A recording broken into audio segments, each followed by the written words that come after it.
Hello and welcome to Green Queens, the perfect podcast for imperfect environmentalists. You are joined, as always, by myself, Abby Dewhurst, and by her fabulous self, Imogen Bogle. Hello, and how are you today, Abby? I'm doing really well. I feel like I've got a lot of energy, a lot of excitement, and I need to spend the next few hours plotting and planning because we have just come off the back of a conversation with our guest today. We were joined by Kat Jones, who is the founder of a travel company called Byway, essentially rail travel, but plus everything else, like slow journeys. She did describe themselves as a package holiday company, but I just feel so inspired after that conversation, and I've really got like a big fat itch in my tummy to go and book a slow travel holiday now. So I've got excited energy. How are you? Oh my God, exactly the same. Just some of the holidays she was describing, they just sound magical. And I was thinking in my head whilst she was talking about the fact that if you go on Instagram, the most Instagrammy posts are all like beautiful trains going through mountains. But on a plane, A, obviously you've got a carbon footprint. B, it's only fancy because it's in the sky. If it was on land, not fancy, not Instagram worthy. And I felt like I was like, I wanted to say it, and I was like, no, it's irrelevant to this conversation. However, yes, very excited. And I think the other thing that's just so clear is that she's a founder. She cares so deeply about her business. She's still so passionate about it. And it's difficult for that not to be totally infectious. She's amazing. Yes, I totally agree. Like, I literally feel as though, like, it's quite late in the day. What time are we on? 20 to 5 on a Thursday, normally the point in the week where we'd all be losing a bit of energy and a bit of momentum. And I really do feel like she just had total, like, infectious energy.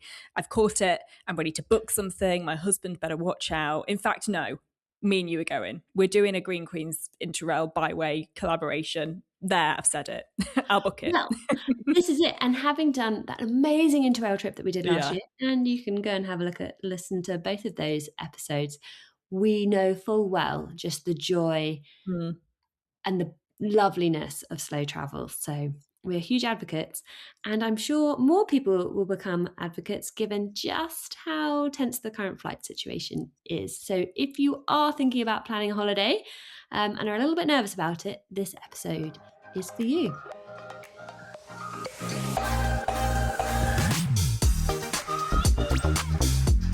Kat, welcome to Green Queens. It is such a pleasure to have you on the podcast with us. Thank you so much. It's lovely to be here. And what's really fun about this is that you are the first person that has been recommended to us. Somebody came up to us at an event, and we cannot for the life of us remember who it was. So if you're listening and it was you, please flag yourself to us, and said, you need to get my friend Kat on. She's founded a company called Byway. And immediately Imogen and I were like, we've heard of Byway. And so I'm so glad that we finally managed to make this happen. But for anybody that hasn't heard of Byway, do you want to talk us through what it is, what the concept is, and how it came about? Yeah, of course. So Byway is, in its simplest form, it's a holiday company. We're a travel tech company, so there's kind of a large amount of tech that we can go into later. But broadly, the point of Byway is to provide wonderful holidays that are all about slow travel. So that are overland, oversea, they are flight free, and they are all the more delightful for it. So it's about leaning into the opportunities to stop off. Usually the trips that we do will be multi-stop. They will be multi-journey very often, and prioritize kind of scenic routes or journeys with wonderful dining cars, or, you know, real experience, holiday experiences in the journey itself, taking advantage also of, you know, where are the routes that you can break, where you can get off and have an amazing mountain lunch with a view and then go back on the train afterwards. So very much about designing these multi-stop holidays that allow you to kind of lean into the places you're visiting and kind of relax through them, travel through place here, languages changing, dialects changing on the train as you go along. So really Byway was about putting slow travel on the map, and it's come from, you know, I've never had a car. I've always been kind of swanning around on trains and boats and buses, and had lots of friends who would say, oh, it sounds amazing, if only we could do it. And, you know, I'd sort of say, well, you can do it, it's wonderful. And actually the amount of work it takes to put together a trip like this, the amount of information that there just isn't for lots of people. There's real kind of information asymmetry. It's hugely fragmented across different train operators and rail operators, and that insight about what is wonderful, especially when you're off the beaten path and away from the guidebooks, like what would even suit me, where would I go? So Byway was broadly built. We started building in lockdown, COVID 2020, really to say, let's build the technology that can make this easy and simple and delightful, and let people play with it and let people explore and discover the possibilities of going overland.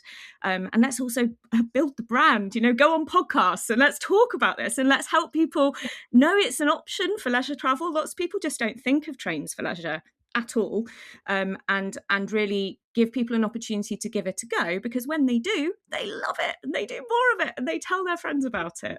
So that's really what Byway is all about.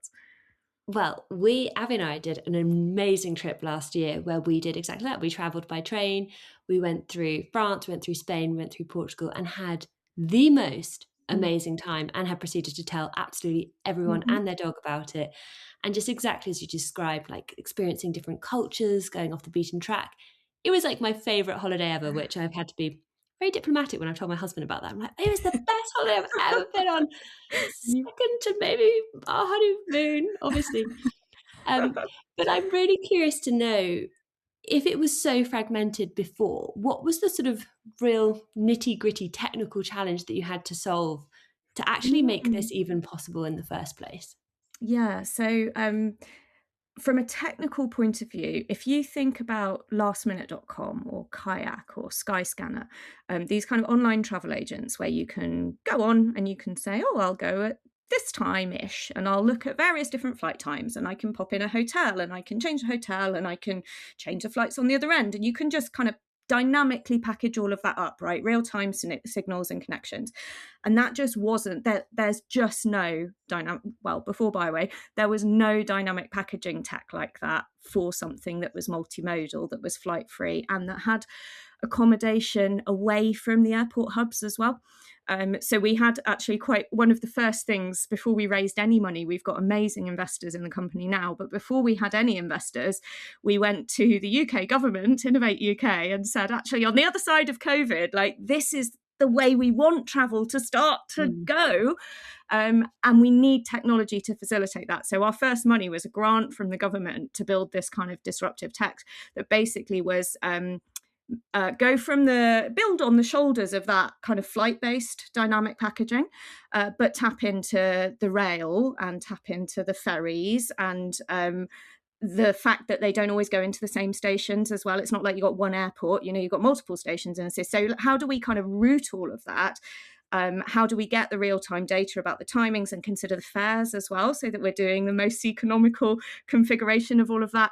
And then also, how do we extend what had previously been done, so that if you're not able to go on that particular journey, or that particular sleeper train has sold out, perhaps, you may think a sleeper train is really important to your journey, and you're going to get a different sleeper train. Bless you. You're going to get a different sleeper train, and you might then end up in a different place, and you therefore have this kind of routing complexity. Or if your accommodation is full and you're in a small town, and it's a B&B that's only got 6 rooms, and if that's booked, then we might send you to a beautiful, lovely other B&B that's kind of 15 minutes down the tracks. And therefore, there's this kind of routing complexity. You can't go to the same place. So you have to kind of disrupt the trip and reroute the trip. And so there's this technology. If you talk to our CTO, he'll tell you, I think there's some number of millions of different permutations each time we're designing a trip of what's possible, and then ranking things for their enjoyment rating, so that we're providing like great, wonderful, feasible trips, but also optimizing for enjoyment. And actually, it's worth going a bit slower here, because you're going to have a lovely ferry along the coastline and go past these wonderful islands and see this wildlife. So of course you should do that instead of the fast train kind of cutting off the coastal bit, It is no wonder that people before this existed just couldn't do it themselves, because it's like such a headache, it's such like an involved process, and making something very, very seamless requires an awful lot of work. That is very clear. That's for sure. Yes, Imogen, it does. Can you remember that best trip of your life that you went on last year that I planned It was seamlessly? all honestly, On a it was all Abby, and the thing was, because it just so happened that that was like how our distribution of tasks at that time fell. And Abby was suggesting stuff, and each time she was suggesting stuff, I was like, yes, amazing, that sounds great. And you like, you've been remarkably like all right with anything that I've suggested. And I was like, if you haven't been planning it, you are not entitled to an opinion. Which was, so I was like, whatever Abby says, we will do. But we Brilliant. didn't use Byway, Cat, we'll be totally honest. I'll be, again, I'd heard of you. I don't think I knew the full extent of what you offered as a service. I assumed it was not dissimilar to Interrail and that you could maybe buy one train ticket or whatever, and it was, that sort of thing. Had I realised at the time, oh my goodness, there were so many moving parts in that trip, and it was amazing, but it did take a lot of planning, and that's quite a difficult one to then convince, your parents who maybe are used to going into a travel agent and just sitting down with Bob, who they've been booking the holidays with for the last 30 years. It's such a different process. And so actually to have one thing, and I think one of the things that really stuck with me since we've been doing the research on all of this is that there's even like a WhatsApp chat that you can have an open interaction with while you're on this trip, because I think that's another thing, isn't it? Imogen and I missed our first train course we did in Paris, got stuck in traffic. So, something like that happens, and actually that can have a huge knock-on effect on the rest of your trip. And I think, again, the fact that there's so many moving parts might be something that is putting people off, but knowing you've got a point of contact that isn't, right, let's call this number and then stay on hold for 5 hours and then eventually get through to somebody that doesn't speak English, that is so simple and so easy, and makes it just, I think, gives you that level of relaxation that you don't actually get with other holidays. Yeah, and it's something that we kind of talk about, the technical innovation, which is really cool and fascinating and clever. But the other innovations that we made, one was deliberate and one was accidental, that have been so core to what we do. So the first one was to say we sell a package holiday, because this kind of thing, like, it doesn't feel like a package holiday in how you would think of a package holiday. But the point was, well, let's make Byway. It includes all of the trains, all of the tickets, all of the seat reservations, all of the ferries, all of the accommodation, and it's all there in one package. And that's protected as a package, right? So we hold an ABTA bond and we pay for our bond, and we're regulated as a package travel company. And that means that if anything's disrupted, that's for us to fix it. So it's that bit of like, when you kind of have the initial planning complexity, but then once you go, if your train is late and you miss your next train, you can be paying quite a lot on the last day for the later train. And if you miss your hotel, then you're paying quite a lot for a hotel. So you're running more liability often as an individual when you do this. So we said that we would make ourselves a package travel company from the beginning and provide these protected packages to help with that. But then the WhatsApp piece that you're talking about came very much from when we first started running our trips. It was in lockdown. The UK had just opened. We were just kind of doing UK trips. We were going up to Scotland. We were doing trips around Cornwall and various other places. And I wanted to, me and Lizzie, who was our intern at the time, we just wanted to be on WhatsApp with people to find out if the product was any good. Like, I've always traveled like this, but these were like normal people who normally don't travel like this and don't, so would it work for them? Would it suit them? So we said, we'll go on a WhatsApp group and just keep us posted and send us your pictures and send us your videos. And we made these gorgeous relationships with people on their trips.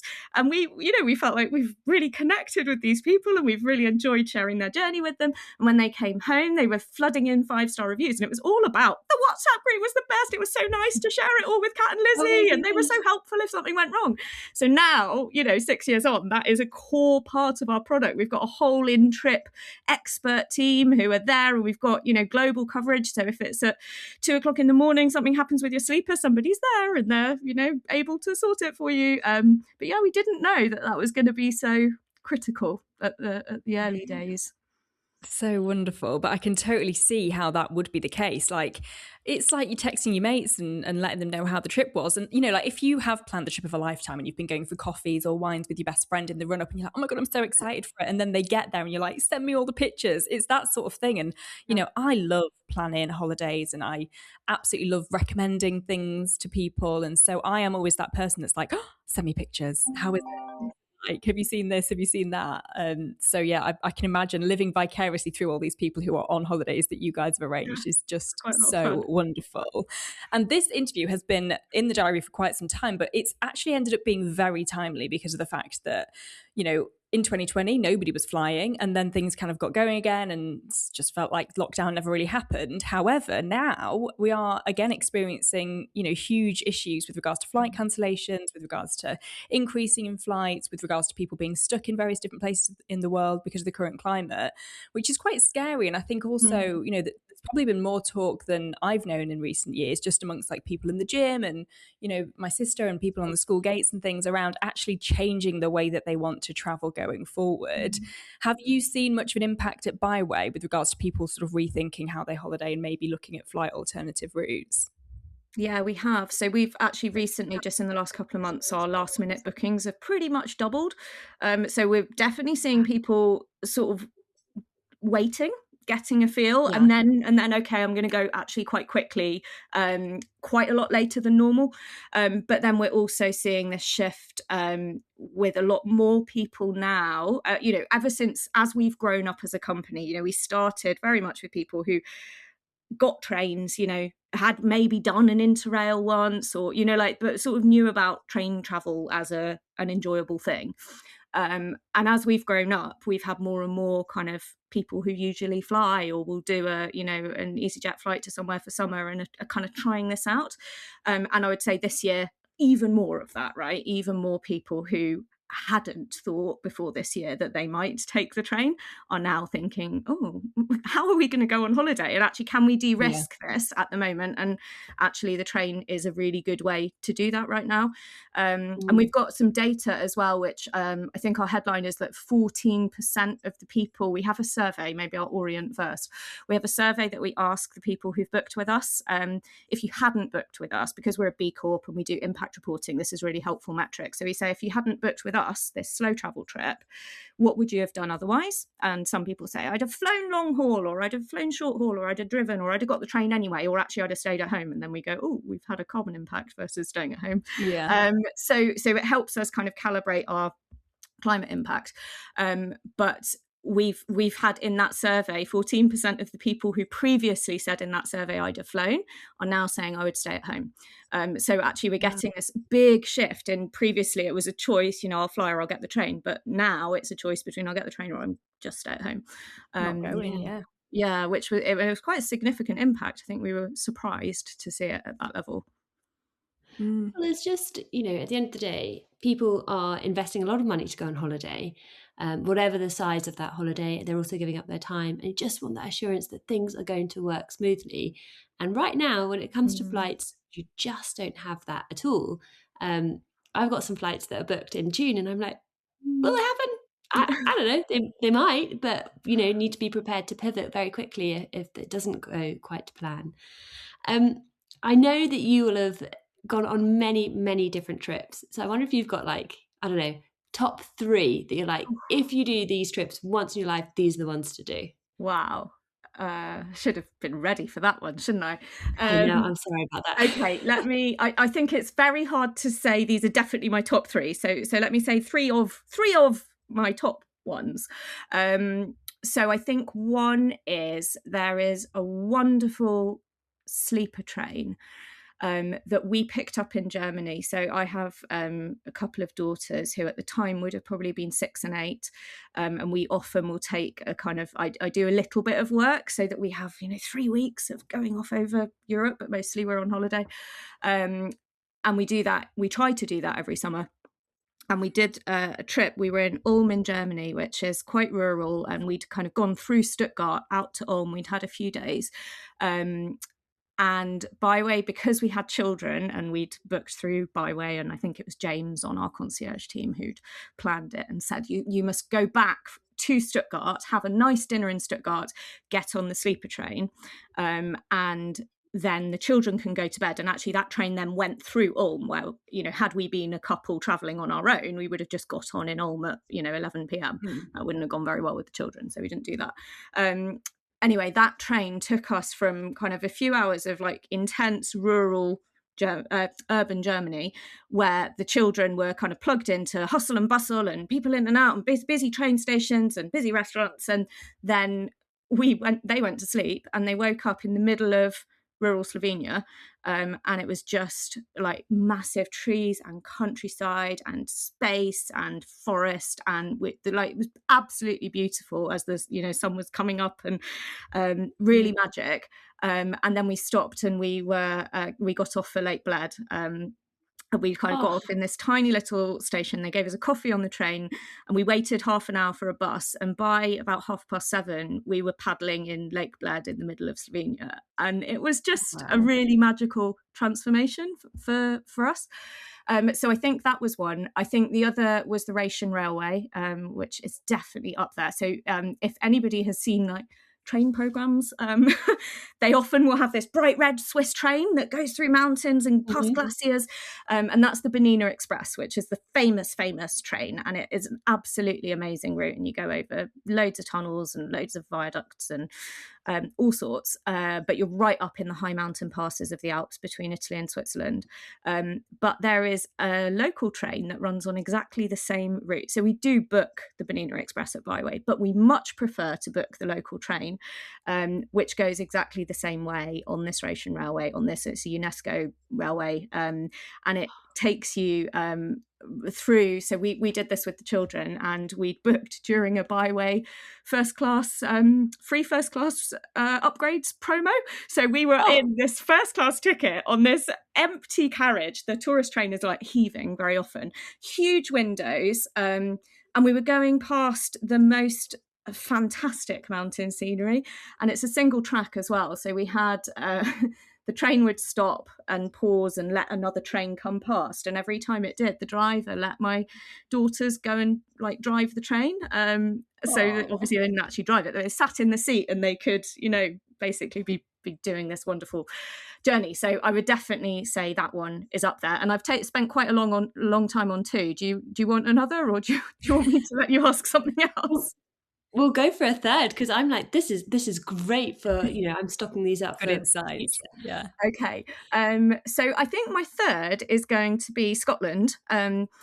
Go up from, you can go a few different ways, but we went from London on the Caledonian Sleeper up into the Highlands, which another one, you get the sense that I like a sleeper train, but it's just that transformation that you get when you go to bed in London. You wake up in the middle of the Scottish Highlands. We woke up and we had deer coming past the train, and we were right on Rannoch Moor, and we got off on Rannoch Moor, which is it's basically, there's nothing for 20 miles in any direction apart from the train route. So it's very wild.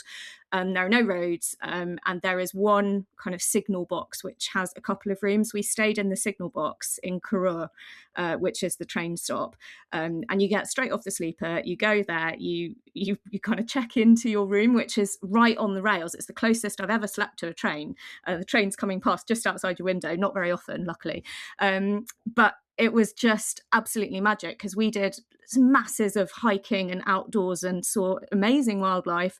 It was actually very easy to get. That's another kind of world famous amazing train line. It's the one that goes to Malag, and the Harry Potter Hogwarts Express train goes on that, and you go past all this amazing scenery. So we could get out to Fort William and all sorts of interesting places as well. But we spent a lot of time like rambling that moor and climbing those Munros, and coming back to a kind of a meal at the signal box cafe where they did fantastic food and they had warm fires, and then you can just get the sleeper train back home after a few days, and it's just magic.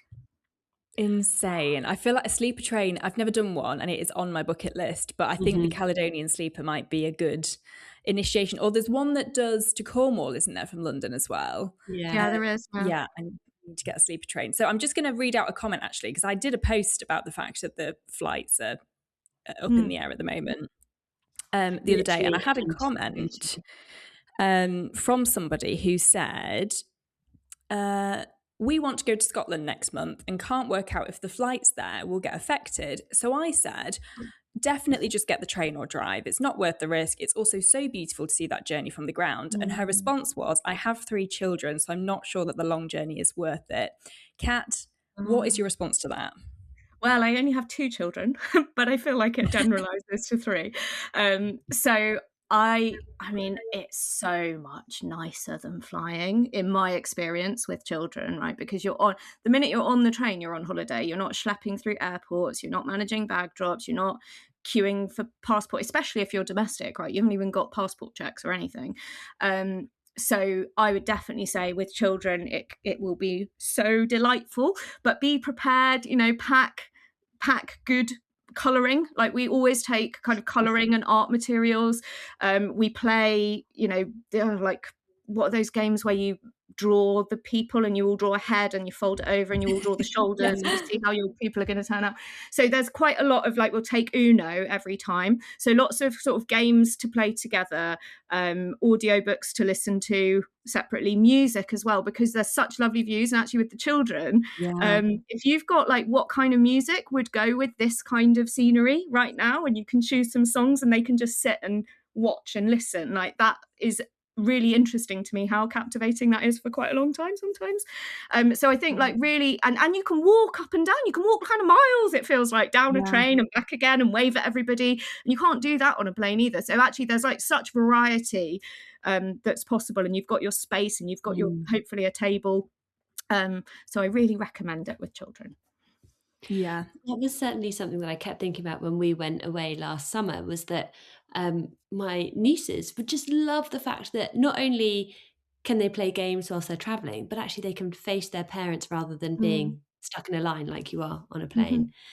Um, I mean, all of these trips just sound so sensationally magical, and I feel we're having this conversation, as Abby says, at exactly the right time, where there is a lot of nervousness around flights, a lot of nervousness around are they going to go, and also their cost. And people are starting to think, "Ooh, how can we spend the summer holidays?"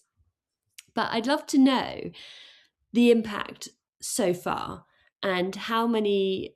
Well, I'm guessing that you do, because this is a tech business, but what kind of metrics you have that sort of say this is the carbon that we've saved through virtue of sending people via train rather than flying? Yeah, well, what a fantastic time to ask that question, because we've just published our impact report. So I Oh, believe it's if I take a short moment to pull it up, I'll be able to tell you exactly how much carbon we saved in the last year. And it comes from, that was the methodology that I talked about earlier, where we say we do have carbon prices on all of our trips. So you can see how much the trip costs, but you can also see what's the carbon price and how does that compare to if you'd flown or if you'd driven. But we actually don't use that in the impact reporting methodology. We use the question about what you would have done otherwise, because that's a little bit more concrete and measurable, because we can't just assume everybody would have flown. So bear with me one moment. Our latest data is 1.7 thousand tonnes of CO2 equivalent saved. And that's coming from people who, having chosen to do the train, have saved versus having driven or versus having flown. And that is, it's equivalent to 800 years of turning vegan. 800 vegan years, basically, is that kind oh of my impact. gosh. But also, what a wonderful number to have, where you can be like, this is the really tangible thing that you are doing every single day when you show up to work, and also your colleagues as well, of course. That's a huge number. And if you just think of what that actually looks like as a volume, it's astronomical. Yeah, it's really exciting. And this is, this is a large part. Like, we built Byway to increase the joy in everyone's life through delicious holidays, but also because of the climate impact, because it's big, right? And it's one of the biggest individual choices that we can make as a person who does stuff. Choosing to fly less is the biggest, most impactful thing that we can do. So definitely that number's exciting, but it's been nice publishing the impact report, because it gives us a good look at our other numbers. That's our hero number, right? Our hero kind of impact metric. But we also look at things. We measure non-hotspot stays and non-hotspot accommodation as well. So chain hotels is a big one. So in our system, we tend to, wherever we can, we like to work with independent hotels where they're locally owned and where, you're spending money that stays in the local the local community, and it's not being kind of hoiked out to head office somewhere else. And so we measure that, and this time we have 80% of all of our nights are non-chain. And so these Wow. other these other bits about like using local infrastructure, and that goes to that Rhaetian Railway. Partly it's a nicer experience and a less busy train when you take the local train, but it's also the train that the locals take, and your use of it is making a case for more investment in that infrastructure. And these are good ways to travel, and they're good things to think about. And this is where, like, with the best will in the world, like, I think I'm quite good at planning and I quite enjoy the planning process. I wouldn't have a Scooby where to start with those sorts of things. And that's where, like, actually using Byway and, really kind of investing in the knowledge and the expertise that you guys have is going to be so valuable. And as well, if anybody's thinking, oh, I'd love to do this, but I only have 5 days holiday left. I did a little post about something the other day, but Kat, you'll know far more about it, about sustainable travel leave. Yes. This We love is it. We offer wild it to at me. Byway. Yeah. But yeah, it's fab. It basically says it's something that employers sign up to and companies sign up to. But it's a scheme, and it's got ready-made policies. It's all been written for you. It's very easy to get it adopted. And it basically says, yeah, if you travel overland and it takes longer than it would have done if you'd flown, then you get extra holiday days basically from your employer to account for that. So it's really nice. We have most of our team use that on an annual basis. It's so good. And also, I feel like anybody has a case now to go back to their employer and ask if they have it. And if they don't have it, query them on why not. Like, it's an easy win for employer and employee. Like, it looks really good on any ESG reporting. It's just a really good way to keep your staff happy. It's a good way to potentially entice people in, and the right sort of people that you want working for you as well. So there are definitely ways around that, I think, which is so exciting. I'm conscious that we talked a little bit around like reporting, and like obviously you had this goal of opening up a different way of travel and sort of slowing it down for people. But was there a moment where, after launching the company, you sort of realized that you were onto something here and that this was really working? Or was there a light bulb moment of maybe receiving some amazing customer feedback where you were like, I'm so glad we've done this? Yeah. Well, it's exactly that, right? As the customer feedback. So I think it was that, in a way, the first 6 months of building Byway in lockdown, I was a little bit, I was in The Guardian as, crazy lady sets up travel business in global pandemic, or it wasn't quite that headline, but it was that vibe. Yeah. And I was in this kind of bubble of, I think this is an amazing idea, like your classic kind of founder with blinkers on to be like, this is going to change the world. This is how everyone wants to travel, if only they knew about it. But part of me always knew that was quite a big bet, because actually it is a specific type of travel. It's very adventurous. It's very exciting. It's quite a lot of kind of leaning into serendipities and being a bit more chill and allowing things to surprise you and making space for that in your plans. And so it was when we ran our first trips, and I was talking about that kind of WhatsApp moment with those customers, where it was having those WhatsApp groups with people going, oh my God, they really love this. They actually, they normally fly and they are loving this, and they are saying this is their best holiday, and they were coming home and they were writing 5-star reviews. And like, now you go on our Trustpilot, it's all 5-star reviews. We're over 97% 5-star reviews still. But it was that moment where, in that first year, all these 5-star reviews flooding in, and all these people saying it was just magic. It's like the best holiday I've done. I had no idea. And I've done so many things. It's like, it was this kind of, people get that it's so experience rich, and that they've slowed down, but they've also done a lot more, and they've seen more, and they've engaged with more, and it's been richer for them. So that was the big bit where you go, oh, right, now we'll write to the government and say, give us some money to build some technology, because all of that was done with no tech, right? That was all just me and Lizzie sending people to places we knew really well and putting it all together with our brains. And I was going, I was printing tickets out at my local train station and putting them in an envelope. I wrote a handwritten letter to everybody and sent them little postcards that they could send. And it was all, but that has always, from the very first trip we've run, we have been like quite obsessive about the customer experience. We don't I was cycling train tickets across London when something happened and we had to replace something. I can't remember. Anyway, we don't have quite that level now, but still that kind of customer experience centricity, because that's, in the end, that's why we're here. Like, we're here to help everybody try it, have a wonderful time, do more of it, talk about it, because that's the snowball that helps the whole world fly less and do more of this gorgeous stuff.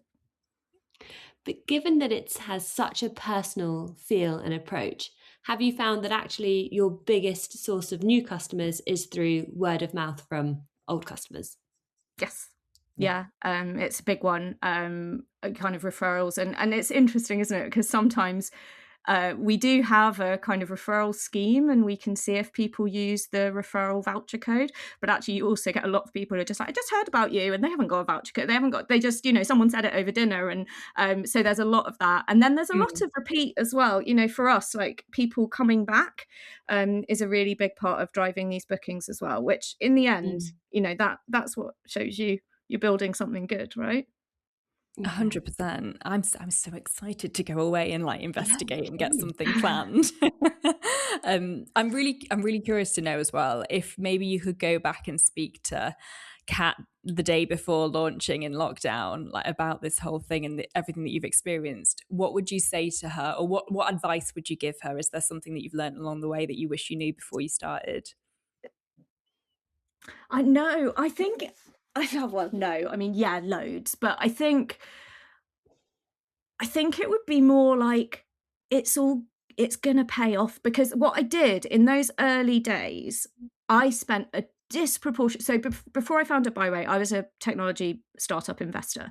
And I was, looking at loads of different startups, loads of different founding teams, loads of different concepts, like deciding which ones to invest in, building some from scratch and kind of assembling founding teams for new baby ideas that didn't even have anything yet. And that was my job.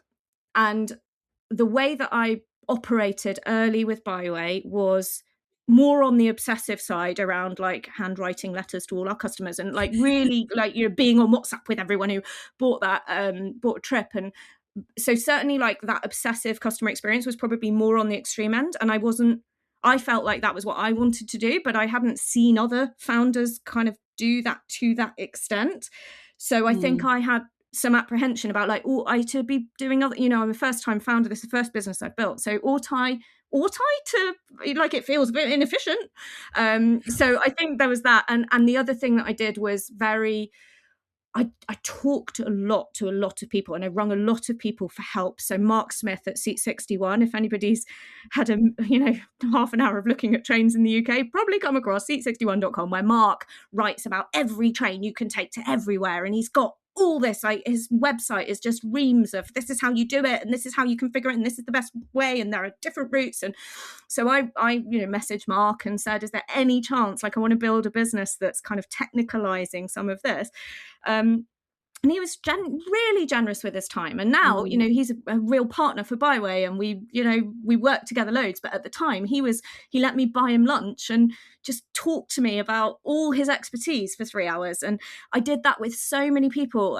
Susanna and Nikki at Hidden Europe, who wrote the Slow Travel Manifesto 40 years ago. And I said, like, can you just kind of come and talk to me? I want to build this thing. And Kate and Jamie, who built Loco 2, which has sold to Rail Europe, but is very much that kind of train booking technology. And, lots of these people now are partners or they're investors. But at the time, I was just someone with an idea being like, I just want to talk to you about this. Can you help me? Can you? Mm. And I spent a load of time on that. So I think the answer is, I think I'd go back and say, like, it's worth spending that time. And that's my challenge now when I'm kind of running a company that's as big as this one is, like making sure I still have time to go and have those conversations and ask for that help. And I think there were good things that early Cat did that current Cat is struggling to do as much as she ought to, given how well it worked. And so I think I would go and validate that approach. That's such an interesting thing, though, because you get to a point where actually that support is so vital. Your kind of professional village that you're building is just paramount to the success. And then when you get to a point where you're operating the business, actually some of those things can feel like a distraction because they're taking away from the day-to-day efficiency that you're driving into those operations. But actually, it's where those conversations are where the magic happens. Yeah, and they're where And the luck especially, happens. yeah, and especially in an industry where you're striving to do something good and to drive joy, it attracts other people that have the same kind of motivation and want to help each other as well, I suppose.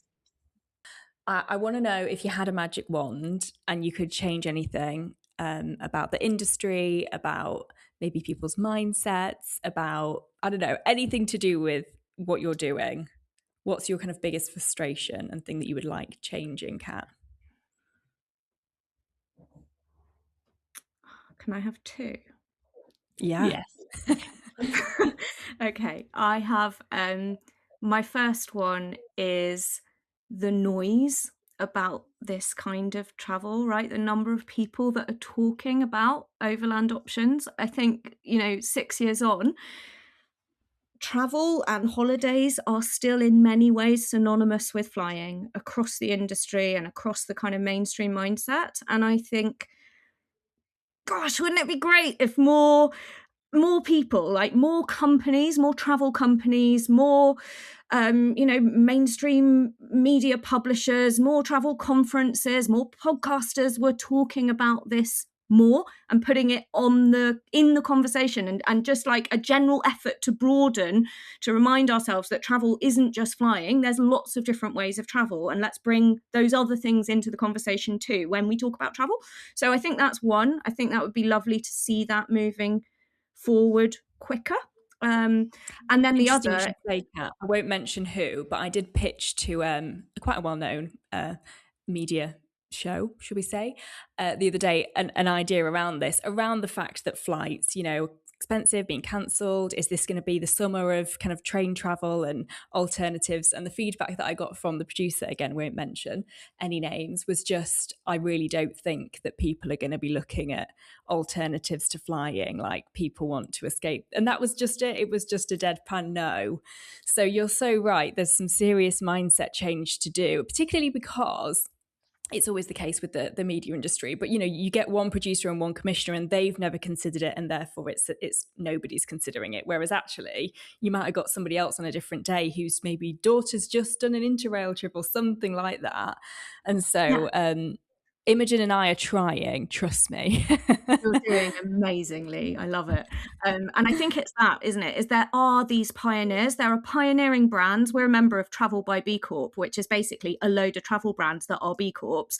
And we have amazing time collaborating with them. We have like big, AGMs in Bristol, and we all get together. And that's a really fantastic community of lots of travel brands that are having these conversations, and very often are partnering with us, but are doing their own thing with trains. And, but it's this frontier of those pioneering brands, or these pioneering podcasters, or these pioneering journalists. And I just would like all the journalists, all the podcast, it would be nice if it was more mainstream as a conversation. And then my other thing was going to be, unsurprisingly, about costs and regulation. And I know that this is it's not right now. I don't think it applies. I mean, it still applies, but it doesn't feel the same as when I normally say it, because of everything that's going on with flights and disruption. But in general, the amount of tax breaks that jet fuel gets, and the amount of you pay more to drive a car than you do to fly a plane as an airline, and it's just it's the wrong way around, honestly. Like, those tax breaks should be going into sustainable infrastructure for travel. And I think there's definite kind of policy change that we would like to see, that is making it cheaper and more competitive to go overland than it is compared to flying at the moment. It's really interesting. Super interesting. And having just got back from Japan, where I'm like, go on a train there, and it's just so affordable and reliable. And then you come to the UK, and I was trying to go up to Manchester the other day. We stopped in Macclesfield, and the train driver was like, hello, good news if you wanted to go to Macclesfield, we're here. If you wanted to go further, sorry, you're going to have to find alternative means of transport. And already that train was so expensive. And then I was like, I still need to get a taxi to Manchester. So I was like, right, I'm going to find the person who I know is going to be expensing this journey and jump in a taxi with them. But yeah, we desperately need to reassess our priorities, I think, as and I think it goes as well to that kind of information gap that I was talking about right at the beginning, because there are ways that this gets really affordable, but most people don't know about them. So we use Interrail passes in a lot of our Byway holidays, like the vast majority of what we sell uses an Interrail pass, and it makes it suddenly so much more affordable. But also the Interrail pass allows you, if you're coming from the UK and going to Europe on a trip where you're using an Interrail pass, you get free UK travel on the day you leave, and you get free UK travel on the day you get back. And most So people good. don't know that, and that can make an extraordinary difference, can't it? We did discovered it last this. year. Oh, you Yeah. did? Ah, Yeah. perfect. Isn't it It was wonderful? Yeah. so wonderful. And we were jammy enough to have a first class Interrail pass as well. So I got a little chicken sandwich on my way back up to Leeds. And I was like, oh my God, free fun, free food. What is happening? So good. But I think what's interesting as well is that, particularly being from the UK, where the trains are expensive and unreliable and often busy and like not always the most joyful experience to be on, that's what's sometimes the barrier, isn't it? It's trying to convince people that this isn't what you get everywhere in the world. When you think sleeper train, some people will be like, going to sleep on the Northern Line between Leeds and Harrogate? No way. And like try to break that message through of, no, it's very different. It is like actually a 5-star hotel just on wheels. But I think that actually, I don't know if it's just because my algorithm knows that it's the sort of stuff I want to see, but I feel like I've seen so many beautiful scenic train journeys all of a sudden start to go a bit more viral, and people being a bit like, oh, this looks amazing, what is this? So I think the message is starting to get out there, and that they look very different, they function very different, they're priced very different to what we're used to here in the UK. And that people, I think hopefully their sort of misconceptions around spending a full week traveling around on a smelly London Underground, it's not the case, is it? It's definitely not. So to our last question, which normally always throws people off, so we really hope we hope it doesn't on this occasion. What is the last thing that you did, however big or small, with the planet in mind? Oh, well, I mean, it's relatively small, but I had lunch with my mum today, which was lovely. She came over to my house for lunch, and we had a lovely lunch, and we did a seed swap, and she brought me some beetroot seedlings and some cabbage seedlings that my dad had been growing and had spare because too many things had germinated, and I have actually moved house recently, and I keep discovering things in the garden that are kind of popping up that are just, it's gorgeous to see all these things Magic. coming up. Yeah. And our clematis, the lady who lived here before has planted masses of clematis, and it's all come out, and there's some with these beautiful big flowers. So my mum was saying, oh well, Dad's been wanting clematis for the drive or something. Anyway, so she went around and snipped off loads of cuttings of clematis to take home, and I've now got a cabbage plant and some beetroot, and it was just a very nice sort of sustainable swapping kind of experience. So I don't know, does that count for your question? Yeah, more than counts. And also what I love about it is A, we've never had it on the show before, and B, that every time when you see those plants grow, you'll think about each other, which is lovely. Oh, well, Kat, honestly, thank you so much for giving up your afternoon to come and chat with us. It's been such a delight to hear all about Byway and all about your journey to being a founder, and everything. So thank you so much. Thank you. I've had a lovely, lovely chat. It's been really great.